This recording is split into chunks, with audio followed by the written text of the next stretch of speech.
All right.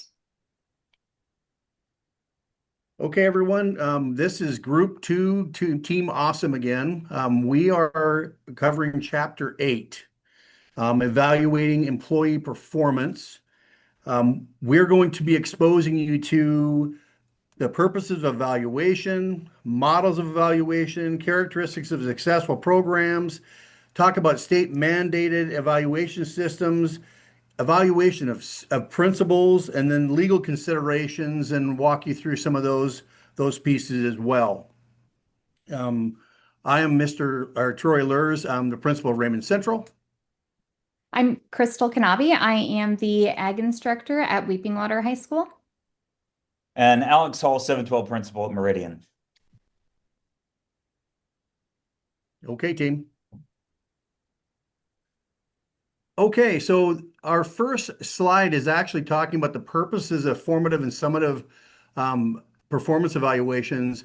And quite frankly, we're going to walk in to talk about basically formative and summative evaluations. So, what I like to do when I think of the evaluation process is, and I've learned this a long time ago in terms of Doug Reeves, and he talked about the formative assessment as being a checkup and then a summative was an autopsy. So when we're looking at the models that we're going to be sharing with you in the subsequent slides here, we want to be thinking of formative assessments are ongoing.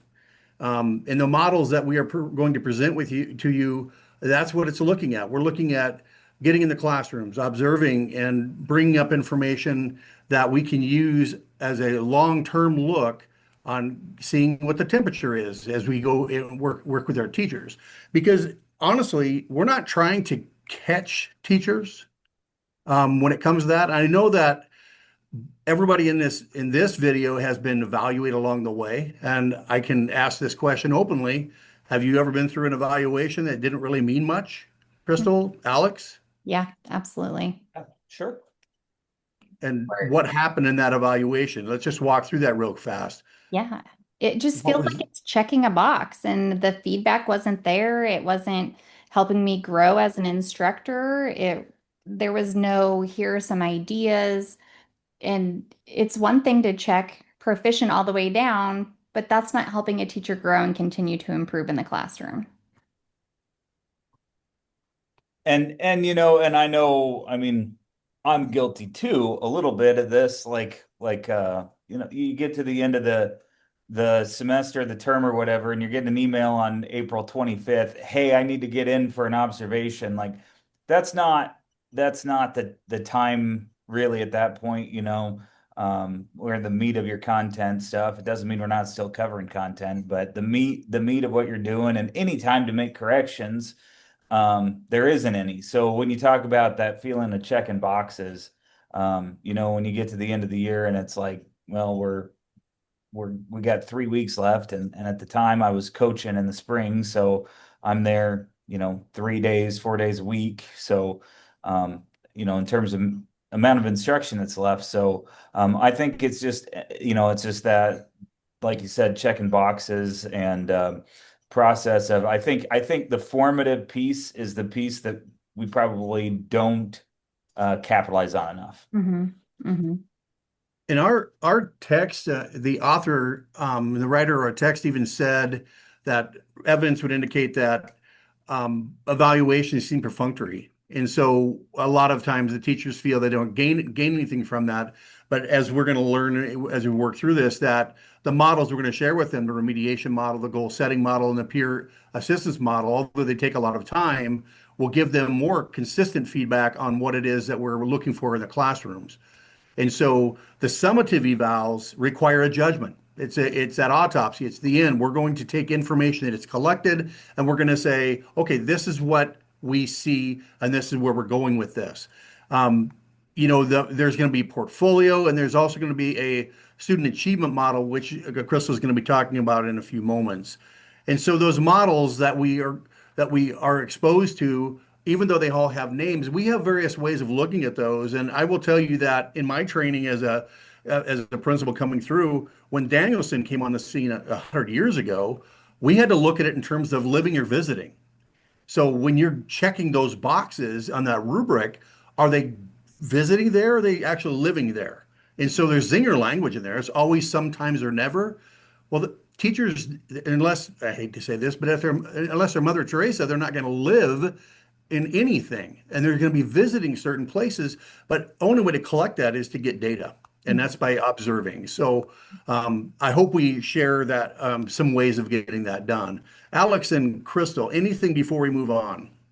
As we talk about this, I also kept in mind reading through this chapter of evaluation is not just our formal evaluation that happens once or twice a year, depending on whatever your district has in place for that schedule. But evaluations happen throughout. They could be formal or informal, and walkthroughs count with this too. So that's something I had to keep in mind as I was reading of how does this fit into maybe the stereotype I have already in my head of what evaluation is versus what it could be or should be. Just That's a, taking a that, look. Oh, go go ahead. ahead. Alex, you're going to say something. I'm sorry. Oh, just taking a look at these links here that we had at the bottom of that slide with the different models. Of course, here's the Iowa system. Mhm. And then we'll talk about Nebraska a little bit more here in a little bit. But anyway, just wanted to make sure we clicked on that link too. Very good. Okay, let's go to the next slide. I think Crystal's ready for this one. You bet. And if you are following along in our book, if you have the same book that I have or the same edition, I'm on page 145.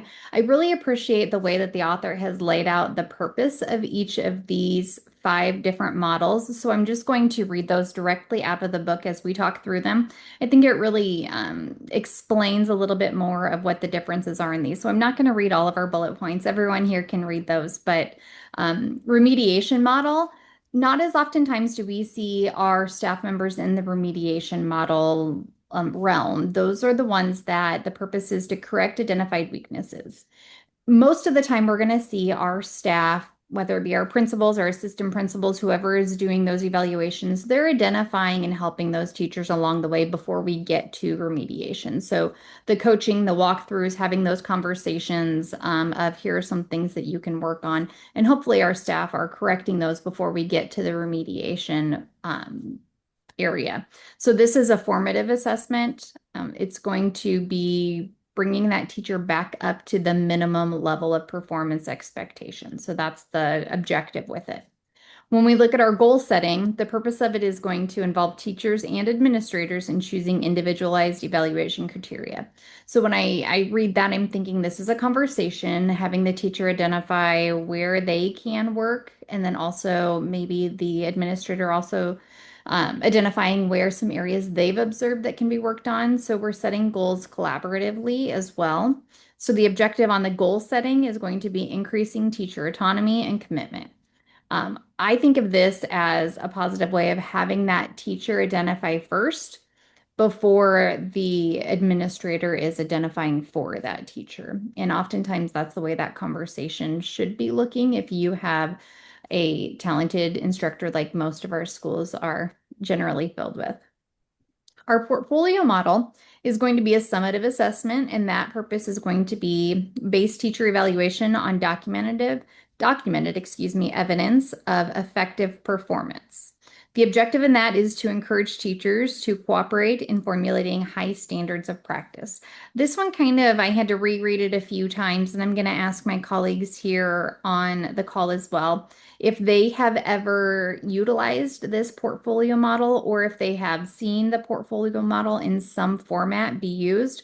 But this is where you're maintaining a file of handouts, tests, reports, student evaluations, and you're evaluating this portfolio that's been created by that instructor in your school. Alex, Troy, have you witnessed this utilized in any of the schools you've been in?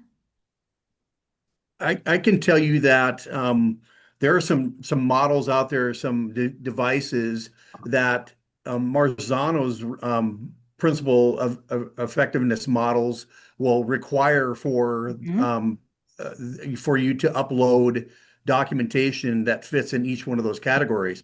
So that would be a portfolio. You have to provide evidence to support why you would prejudge yourself in certain categories. So that would be an example of a portfolio. You have to provide evidence against what that standard is. So Hmm. there'd be a great example of that. Awesome.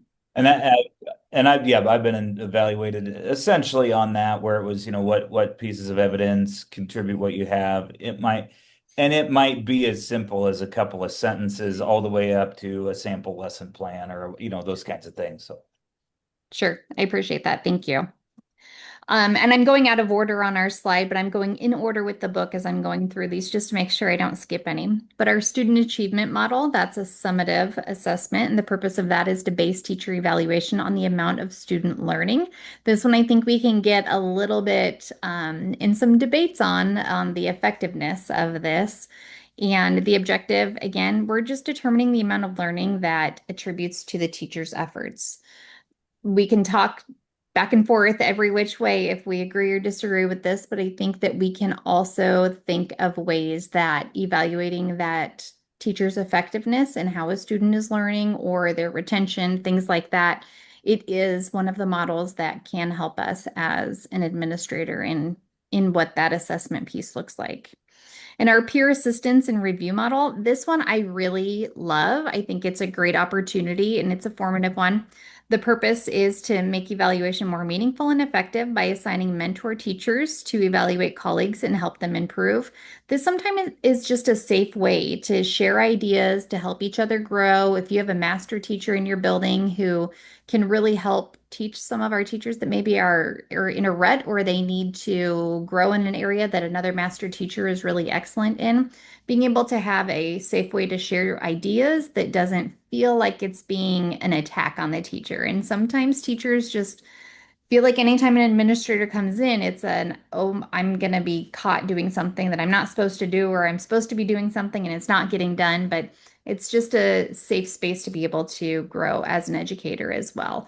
So even though that's not generally, I'm going to say, is not the intent of an administrator coming into a room and doing an evaluation, there's just this idea sometimes in our teachers that it's a gotcha experience. So the peer assistance, we also have many ESUs across the state that will come in and help do some coaching that do some of these type of models, this peer assistance and review that we would also explain here as peer teachers doing. So thoughts on this, Troy and Alex?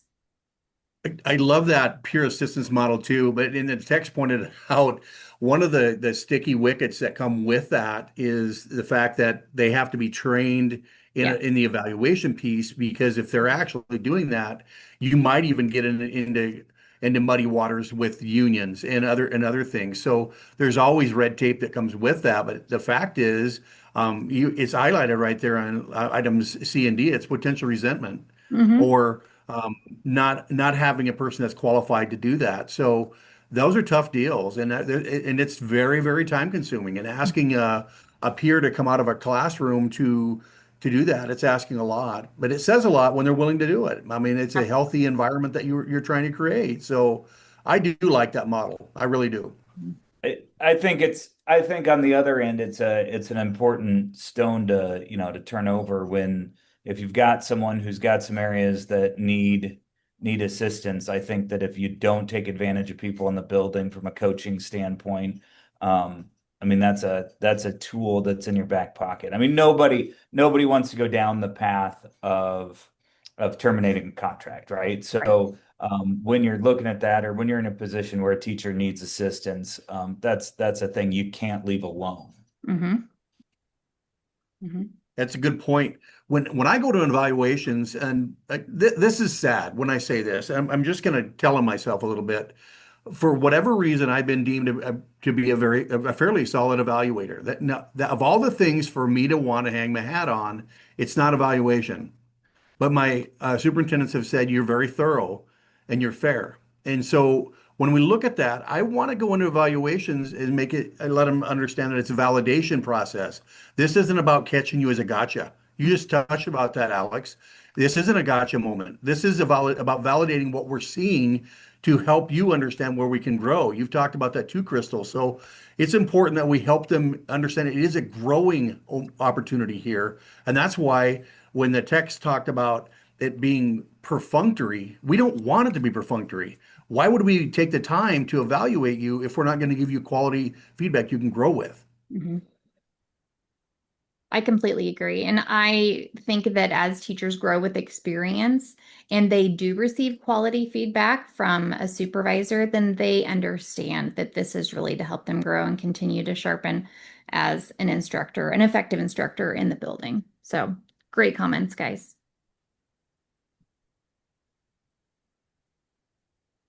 Okay, objective three, and one thing that kind of popped up in my mind, and just a brief thing, and we can move on. But the thing I've learned in a short time of being in this position is taking advantage of teacher strengths too, right? I mean, there's some feedback I gave probably early on that now knowing the teacher a little bit, it probably doesn't fit in their wheelhouse, right? So I think that that's okay to say, I know what this teacher's about. I know how they go about their business. Students get it. They operate in there, and we're gonna look for growth another way because that just maybe whatever strategy you think of, it just doesn't fit in their wheelhouse, and that's okay. That's okay, especially if outcomes are really good. So I think that what I'm getting at there is I think all of those pieces in one way or another are important to look at, or knowing those as you look through that. So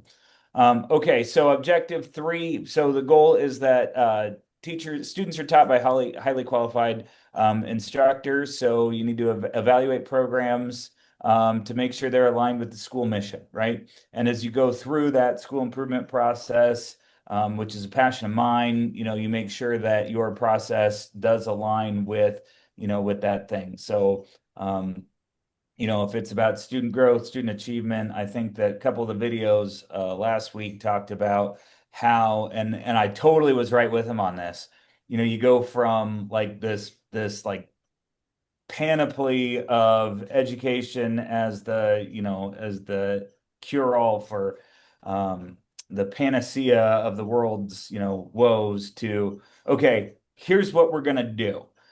Here's what we're here to do. And so going from these near paragraphs of mission statements down to short ones, we just did the exact same thing.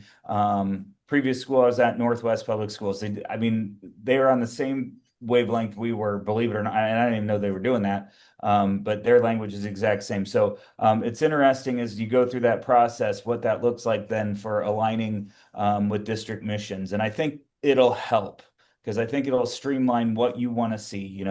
Learn, grow, excel is kind of where we're hanging our school improvement on. And I think that gives us a guideline for that. So I love that point.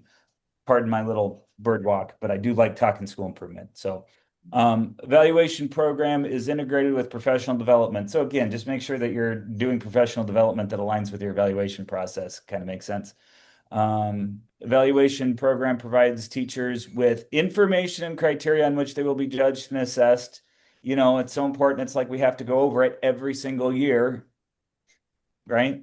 And then with advanced knowledge of the steps of the process, by golly, know how they're going to be evaluated and what tools are being used. It's kind of like we expect for our assessment in the classroom with our students. Successful formative programs provide ongoing feedback to the teacher and suggest methods to improve everything we talked about. Successful summative programs. So now this is the summative piece, right? Driven by specific policies, okay? And processes outlining the system. So criteria being used, follow-up, appeal process. We'll get into all of that here. And then both formative and summative programs ensure privacy, confidentiality, of course, all of the things, again, that we expect with our students, and also personnel issues. And we've all of us have probably in one way or another had those phone calls or discussions about people, and you just say, well, that's a personnel matter, and that's administrative side. So that's the important thing to do as an evaluator is understand that personnel piece. Anything before I move to the next slide? Just the fact, Alex, that you talked about school improvement, and all this is tethered, all of it. And I don't Absolutely. think Dr. C will mind us taking this caveat, because if we're doing school improvement correctly, everything that we're talking about in those videos that our colleagues have been putting together is tethered to what we're talking about now. There's things that we're talking about here in terms of merit pay. We've kind of touched on that even with the achievement models. that they have been talking about in their models. These things are all tethered together in terms of school improvement. We're hiring people for the right reasons, and we want to make sure we're giving them quality feedback because we hire for life. We want the right people in front of our kids. And if we keep them for 1 year, that's fine. If we keep them for 50 years, that's better. But the fact is, we owe them a quality assessment of where they're at, what they're doing, and how they're adding to the excellence we already have in place. So I think it's a great point you just made. And by gosh, aren't we all chasing the reading rabbit? And so to teach some reading strategies to all content areas and then say, hey, and of course, we've all done in one way or another a close read, those kinds of things. Hey, we're going to do this, and then you go in, that's the thing you watch, that's the thing, and then you can give pointers because that's a point for your school improvement, or I mean, whatever reading strategy or whatever area you want to talk about, but then it's immediately applicable to your professional development, your evaluation model, and instructional expectations. Like, that's a great point, Troy. Mm-hmm. Conducting classroom observations. So again, I think that it's that question of what are you looking for when you go in. Of course, Troy, you mentioned big hitters right off there with Marzano and Danielson. Of course, I mean, when you start drilling it down, they all kind of tell you what to be looking for. And I'd say this is a kind of a really abbreviated version or a very basic outline of those kinds of things. But frequency and structure may be determined by state, obviously. In Nebraska, the minimum being the one per year. For your tenure, of course, some districts will do that professional growth model, or those kinds of things with portfolios or goals and those kinds of things. And of course, your non-tenure would be the two times a year in Nebraska. But of course, the text goes into some detail about expectations of other state contracts and those kinds of things. So what are you looking at? Okay, you're going to look at two things, right? Teacher behaviors and student behaviors. And I really do think that both are important to look at. There was, of course, the big push to always look at what students are doing, right? What are students doing at this time? What's their level of engagement? Those kinds of things. But I do believe that I'm talking to a human person. And so watching a little bit of what they're doing is like, I love the word Troy used, validating, right? So what are the actions that the teacher is taking that I can watch, that I can validate, and then what are students doing or not doing that then we can add maybe some growth pieces to. Because you don't want to take the component of the person in the front of the room out and only look at students, because also sometimes students just don't always do what we want them to do. So I think that's an important piece too. And then of course, use of an instructional model. There's obviously historically a big push in the state of Nebraska to have one and be using it. So and most of our eval models are in line, or in our case, close. Close enough where that's something we're working on, of course, as a part of our school improvement, because we've made some changes on that. But I think they're all using similar language that tends to line up. Comments from the group here? I have a question for both of you as seasoned administrators, and I am looking to you as a guidance on if you have experienced this, please do share that as well. If you have encountered a staff member that they can turn it on when there's an administrator in the room, whether it is a formal evaluation, a walkthrough, and you really question what is happening in that room as soon as you walk out, how do you handle that? Frequency is one thing. They, I will dial it up, and I'll even have other people start evaluating or observing that as well. I will ask the kids a lot of questions, Mm-hmm. and I'll get a lot of feedback from my students. They're going to tell me a lot. There's various ways of approaching that, and I'll even have candid conversation with them. I say, so what's happening what happened the next day? Or ask them a reflective question. Throw something out to them when you walk out. I think I think it was Alex, you talked about, no, it was one of our colleagues had said they leave notes when they go into a classrooms, just to validate what was going on. And I think there's another example of that. You could say, hey, you did this, what I saw you do really, really well. By the way, when planning your lessons and thinking about student achievement, how do you do about this and this and this? Mhm. There's another way of doing that. That's Crystal. That's how I'd handle it. I'd maybe dial it up a little bit. Mhm. I'm not trying to put pressure on them, but I want them to know I'm looking and I'm trying to get information. Alex, what do you think? We just had this conversation administratively, and without going into a ton of detail, there's a situation where we discussed, of course, we're one site, three administrators, superintendent, elementary, high school principal. So there's one of me, but three of us, right? So in one particular, in one situation that we're looking at, we all kind of agreed that that's going to take all three of us to get eyes on there, because you will eventually see the things students are saying and seeing. Because um, I think that's like Troy said, you can do that. And it's hard to always, Troy, I know you can speak to this too. It's hard to always take what students say, because it can be exaggerated or whatever. But when it starts to get to be a theme or whatever, that's certainly one of those things. So that's kind of what we've talked about. Is there's actually one or two situations where we have said, well, we're going to dial it up as an admin team. I think some of the language that I remember in Danielson's documentation is preponderance of evidence indicates. The preponderance of evidence indicates. So as you start collecting, what is it indicating? And so that would dial it up. I mean, it automatically, if you have questions, you have to collect it somehow. And so look for a variety of ways to increase that collection, whether it's an interview from them, students, colleagues, other administration, like Alex alluding to. That's a good question, Crystal. It never happens. It never happens. And So the it, less, Yeah, go ahead. I'm And the lesson plan never tells the story. I Mhm. mean, I can look at a great lesson plan poorly executed. I can look at a poor lesson plan well executed. Mhm. correct.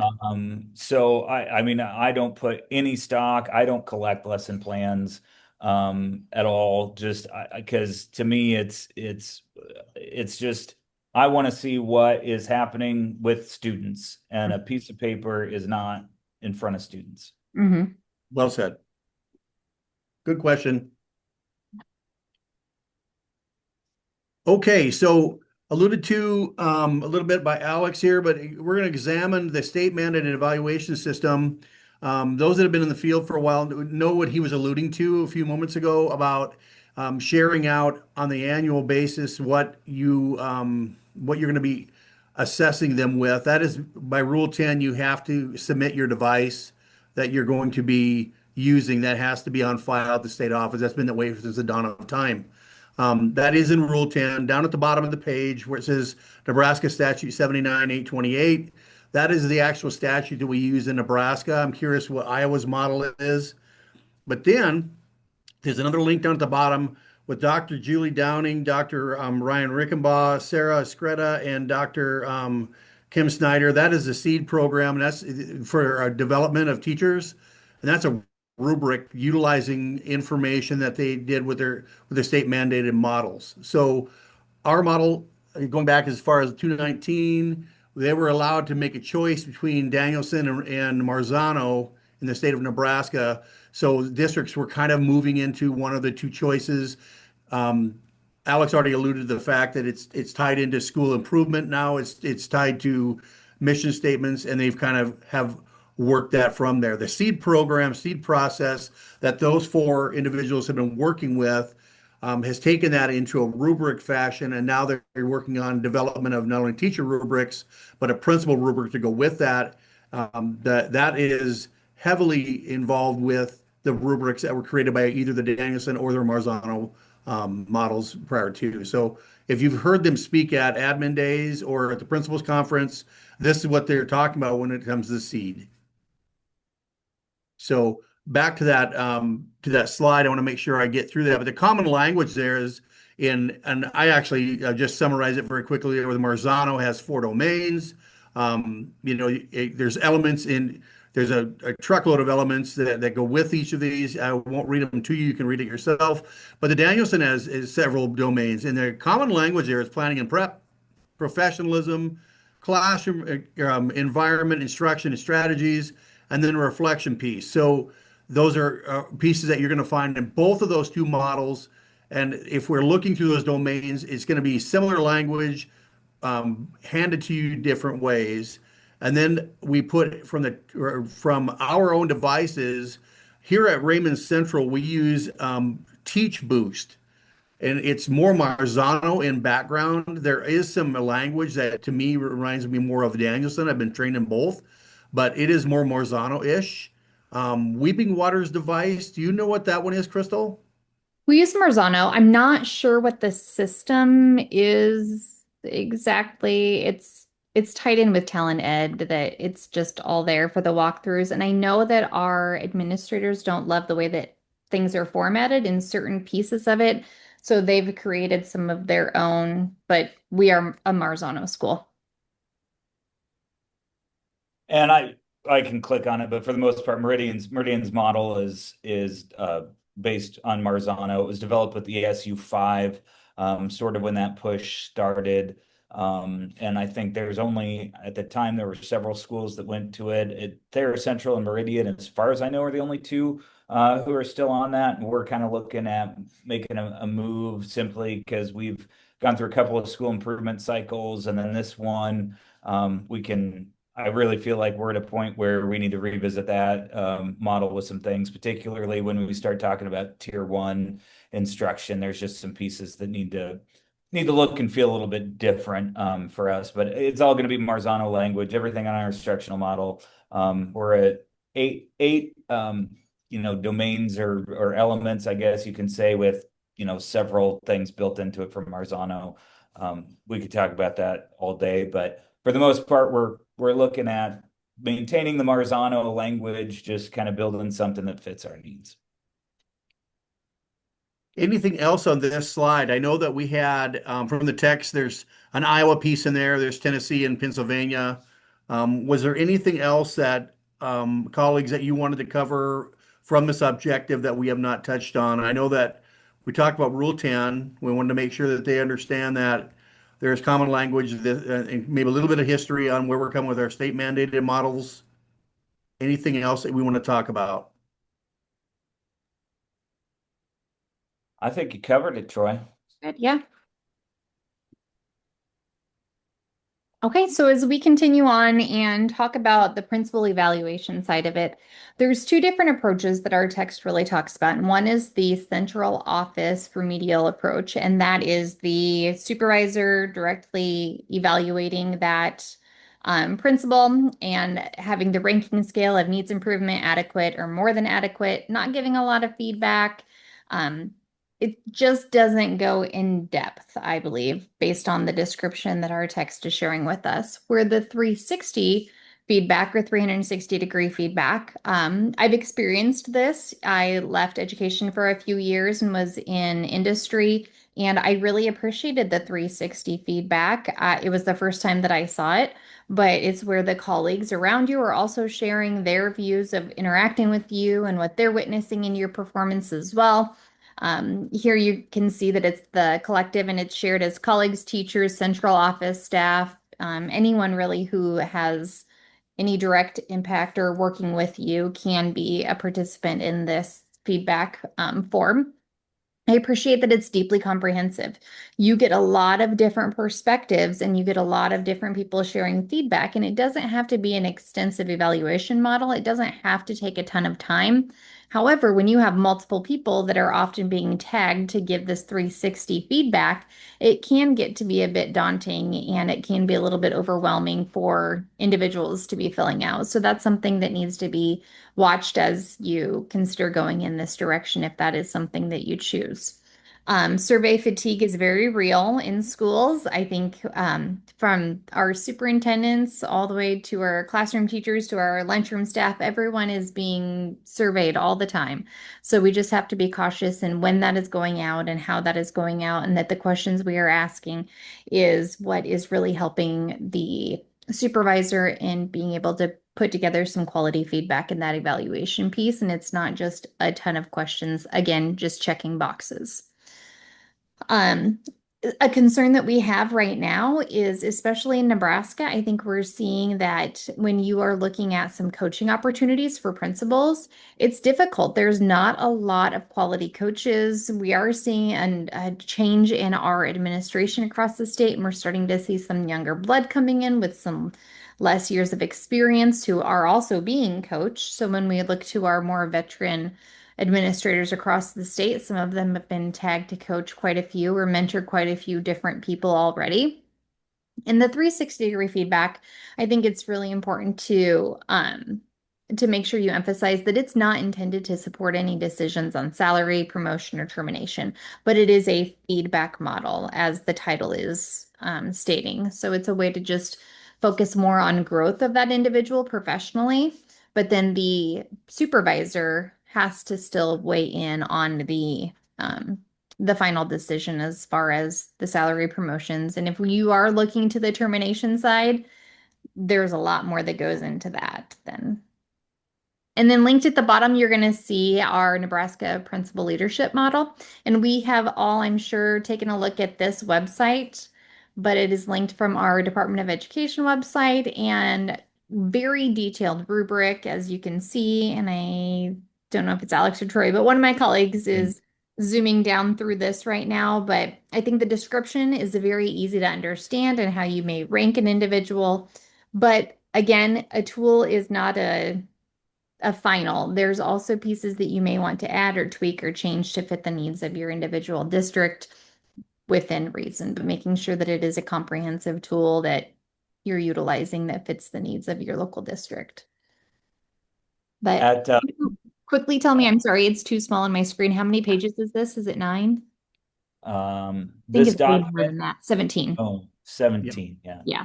So there's quite a bit there that you can look through in all of our spare time. I think it would be a good read, at least taking a peek at what the Department of Education is endorsing for a principal rubric. And I have visited with principals within the last 6 months that are being evaluated on this tool, and they really appreciate using that tool, and they feel that they have areas identified of growth without it being like an attack, but it's just yep, thanks for bringing that to my attention. You're right, I can grow in that area. In fact, Crystal, if you are so inclined and if you're a person that likes to reflect, take that tool and think about visiting or living there. And where would you prejudge yourself and assess yourself on that? You'll be surprised. Yeah, absolutely. Sometimes you think you do really well in a category, and based upon the language, you have to score yourself differently, or you might score yourself way higher than you'd expect. So it's an eye opener. It's a great rubric. It really is. Yes. I think so like NCSA emerging admin stuff. So one of the things they pointed out, I always think it's funny when you look at this, is okay, there's 6 domains, right? But the Mhm. one we spend so much time on is operations and management. Yes. And it is so easy for the rest of this to fall to the side. Anyway, Yes. that's always in the back of my mind. I mean, all the time. I think last time we talked about, then you find yourself in a room with a student and DHHS and sheriff's office, and your afternoon is gone. And who really cares at that point what's going on in the classroom, because you've got a emergency situation in your office. And it's like it's so interesting when the basis of the job is so rooted in instruction. Mhm. So anyway, there's my soapbox again. I've had a few of them tonight. So That's okay. anything else? Sorry, Crystal, anything Nope, else? nope, I am good. All right. Okay. So Objective 6 here, and as we looked at this as a group, I think there are a lot of thoughts in this group on this piece, and so I think I'll just kind of facilitate this discussion as we go here. But this is discussing legal considerations and personnel evaluation, including an organizational chart to ensure all employees are evaluated. So there are legal sticky wickets, to use Troy's language there, of evaluation. So procedural fairness. So Rule 10 kind of covers some of this, the summative process, walk through formative, when you have that idea of, okay, we've got formative evaluations, but yes, these are all tools that go into that summative piece. We want to help, but also there comes this time that we have to make a summative decision. Feel free to jump in here because I know we had a lot of conversations on this. So You're doing great. I think that it's all comprehensive and it builds up to a long-term conversation that it should be ongoing anyway with your teacher, and it shouldn't be a surprise. So these are things that should be ongoing. Keep going. You're doing a great job, Alex. be aware of the deadlines, on contracts and what the negotiated agreement and what state law says. I think we're all aware of those Rule 10 stipulations, but sometimes negotiated agreements or whatever you have worked up with your local education association may add or change or do something based on deadlines and those kinds of things, which is understandable, right? That people want to know what's next for them or where they stand on things by a certain deadline. So, of course, we don't have any of that language here at Meridian, but I'm sure other districts do have some of that language or have some things built into those negotiated agreements. Of course, Rule 10 is the is the kind of basis for a lot of this on those things, the accreditation of schools, so making sure that those evaluations happen. And there's some reference to that. You can kind of take a look at that, but I'm sure most of us have looked at Rule 10 a time or two. I have a quick question for both of you. On that previous slide, if you have a staff member who is completing their principal internship, for example, and some of their requirements are to complete some evaluations within the building, would you still, as the administrator, complete an evaluation for a staff member in addition to that, or would you allow that principal intern evaluation to be meeting that requirement? I will tell you that, but because you're the you are certified to do so, you probably better be doing the evaluation of that person. And I would also go as far as are you asking, should they do evaluation for practice on a staff member? Is that what you're asking? Would you just let that intern's evaluation be the evaluation for the year, or would you do it in addition to I that? see what you're saying. Like That's a letting good them question. have that practice? Maybe both. I would maybe ask them what they would like. Feedback is always solid. Alex, what do you think? I think I give them the option. I wouldn't. I would do the evaluation myself in addition to, and actually that could be a really good tool for that principal candidate, right? I mean, okay, we sat, looked, obviously talking to the teacher ahead of time, but saying, hey, I kind of want to just kind of work through, so you kind of pick the teacher, to me, kind of pick the teacher that they'd go look at, for the sake of having a conversation that might not necessarily be a negative one, or the negative pieces are glows and really, nitpicky type of grows, those kinds of things. Because that's an opportunity, as a mentor, right? For that. I wouldn't though at all. I want to be the person in the classroom. I want to be the person doing that. And it's twofold, right? Like it's eyes in the classroom and what's happening, with the teacher, but also I always think about the student piece, right? Like I am in there, I am guiding instruction in this building, and like I want students to see that, to know that we're all working together on this thing, and that's just an important piece to me in the way that I do this. Great.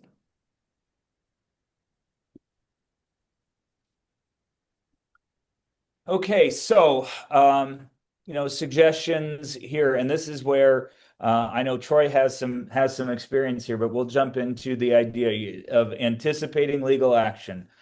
So when you take action and anticipate legal action, welcome union represent. Hey, I want my, if they say they're going to have a union representative present, welcome that.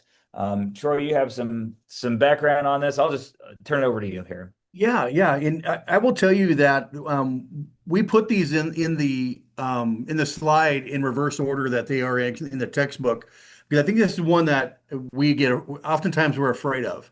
I'm just going to say it up front that don't be afraid of them inviting a union rep into a conversation, especially if they think that there might be a contentious conversation. Let them know it's okay. It's okay that they have representation in there, because you can simply let the union rep know that they have two roles in those conversations. And this came from Karen Ozzie years ago when I visited with her. They're there to listen and ask clarifying questions. That's it. That's all they're there for. They're for support. It isn't a scary moment. Let them have a person in there if they want a person in there. It's called Weingarten rights anyway. That's unionized. They have a right to representation. Invite it. In fact, if you're in one of those situations, I've said, hey, okay, you might want to bring somebody with you, and that's farther down the road when you know it's not going well. Say you might want to bring somebody with you, just because that conversation might get sticky. Don't be afraid of it. That's why it's there. And anticipate a legal action, because they have rights to that. But have your stuff ready, have your documentation ready. If you are doing your job and getting in the classrooms and observing, it's not a surprise. They know what you're looking for because you've been giving them feedback. It's never a surprise. And if it is a surprise, you did not prepare yourself or them enough. And that's on us as administrators to do a better job with that. That's what I'm saying with that one. I, I and I don't know if the word language is fortunate or unfortunately, depending on experience versus situation, but have not been in that position. But that's good pieces to know for I'm sure what could happen in the future. So um, I like point B a lot. Be circumspect. Don't imply continuing contract if it's not going to happen. Down here, we have that piece from Moneyball. My gosh, Aaron Sorkin is one of my favorite screenwriters. So love that line. Would you rather get a bullet in the head or five to the chest and bleed to death when he's talking about changing a player? They're professional ball players. This is business. And I think it's the same thing. Frankly, anytime, you know what, here's the situation, this needs to change, this needs to whatever, or if you're in a position where this is where we are, we're not gonna play around with this. And my experience, student discipline, talking to teachers, talking to parents, open up front and honest. Frankly, if we know what's on the table and then work backwards, I think that it directs the conversation the right way. So I feel like that's probably the crux of this whole thing. Upfront, honest, here's the situation. Of course, we've talked throughout this about putting plans together in place, those kinds of things. And there are some great people in the state of Nebraska. There are great administrators who have done really good plans. So those are certainly people that you can bounce ideas off of. Hey, can I take a look at this? That kind of thing. I would certainly encourage that, because there are people who have done a really good job of it. Of, hey, what do you want to accomplish? And here's some ideas I might give you. So that's a resource to take advantage of. Be fair. You know what? Positive comments along with the negative. Ground your comments, cite and explain your evidence. But avoid nitpicking, right? We're going to focus on the big pieces, because we're going to have this conversation because there is a big deficiency. There is a big problem when it comes to student learning. If it is failure to, or a poorly executed single teaching strategy, we're not having this conversation. When we have big deficits, that's where we're having this conversation. So that is certainly, avoid the nitpicking, talk about the lesson, focus on the lesson, And like anything, you know, I'm always a big believer on focus on, you know, when you're dealing with students, focus on the behavior, not the student. Same thing. Focus on the lesson, what's happening in the classroom, not the person. So again, avoid personal comments. Be flexible, reschedule as necessary. I think that's just life. Avoid surprises. Okay. Inform them of the criteria. We kind of went through that piece. Heed the rules, know what you're doing before you take this kind of action. Honor their time. And again, I think that goes right back to be circumspect, right? This is what we're doing, and we're gonna use the time that we need to, but I don't want to waste anybody's time. And then open and honest. Okay, conversations, as I said, not personal. This is about the business of school. It's a business decision. And as Holly Herzberg says, we're in the kid business, right? We're not in the adult business. So I think that if everybody understands that from the word go, I think that probably alleviates some of that. I really appreciate when you pointed out this shouldn't be a surprise to anyone. We have done everything we can to try to coach, to try to help mentor, and to give every opportunity for growth possible before we get to this conversation. So this should be well aware that we need to be changing some things. So when it comes to evaluations, that's again why I use that language of validation. Yeah. So I can validate this, I can validate this, but when it gets to this point, there's a direction. We either are going to continue down this path with a plan to help you grow, or we're going to have to find an alternate route. And which one is it going to be? Are we going to do this collectively? That's where that first one, that's why we put that first, because you have to anticipate it. You do not know what the reaction is going to be. Most of the time, they're going to want to grow. But going back to the very first comment that we made, they just don't see, a lot of times they don't see value in an evaluation, but it's real. And it is our job to let them know how serious it is. And there's an example of when it comes right back at them, that board across the face, or that Crystal talked about. It's a prime example of that. So Mhm. nice job, Alex. And I feel like we're ending a little bit on the doom and gloom of it, but when I I think about agree. evaluations, it's really an ability, or it's an opportunity to be able to celebrate the really great things that teachers are doing too, and be able to identify some strengths within your staff to be able to just grow overall as a staff. So we're ending on a kind of a gloomy objective six, but as we review here in summary with Troy, just remember that evaluations are also an opportunity to celebrate, and we need to make sure that we do that too. Absolutely. So, so we covered formative evaluations, and we talked about the samples of those. Remember that one of those can be actually a summative and a formative, and that is the remediation. That is a remediation piece. So it's both formative and summative. And then we talked about summative as being portfolio and the student achievement. I repeated that there. The remediation is both of those. We talked about quality of evaluation systems and what those look like. We talked about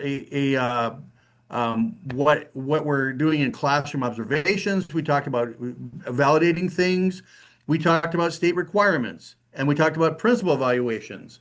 And then we talked about that gloom and doom about the ins and outs of litigation if you ever get there. But you're right. Evaluation is not a bad thing. It is actually a very healthy part of what we do. And I think that evaluating employee performance is a wonderful part of what we do as leaders in our district. I enjoy it immensely. And there's a lot of teachers that really do look forward to their evaluations. I mentored a teacher that um, she had numerous years at a different district that she just didn't have a quality evaluation, and she was just looking forward to that. And that was her number one. Please tell me I'm going to get real feedback. I want to grow. And she just wanted someone else to be able to tell her from a different perspective on how can she improve her trade. So there's some people that they welcome it with open arms and want to do whatever they can to get that feedback. And And it's that's when hard. you I know mean, things are going well. Sorry, Alex. Oh no, I mean it's hard sometimes to give that piece because when you've got great teachers, you want to validate so much, but there are opportunities always for growth. And I think that's a great point, Crystal, is that what, if you come in and see something like, hey, why don't you try this? I think that's an opportunity. And so I think that always, couch things in the idea of it's an obstacle or an opportunity. And I think that if we look at this as opportunity, and the parts down the road that might be a little bit more of an obstacle, I think that if we understand that our first and foremost priority is opportunity, the language then turns into maybe counseling people out of education or in another direction. And I think that's true, right? Like, again, if you're looking at the idea of opportunity, it might be even an opportunity for that other person. So, again, keeping kids in mind as step one, of this. Hey, if we're doing what we need to do and doing what's best for kids, I think we're all on the same page there. Mhm. And I think that's the great part about evaluation. I think that I know this, but chapter 9 is compensation and rewards, and I have seen that video already, and I know they spend a lot of time talking about what you just alluded to. I mean, why we do what we do and the good things about our business. So evaluation can be very healthy. So I enjoyed this chapter, and I hope that we've given you good guidance. Anything else, Crystal or Alex? No, thank you. Always fun to chat. Yes. Very good. Thank you, everybody.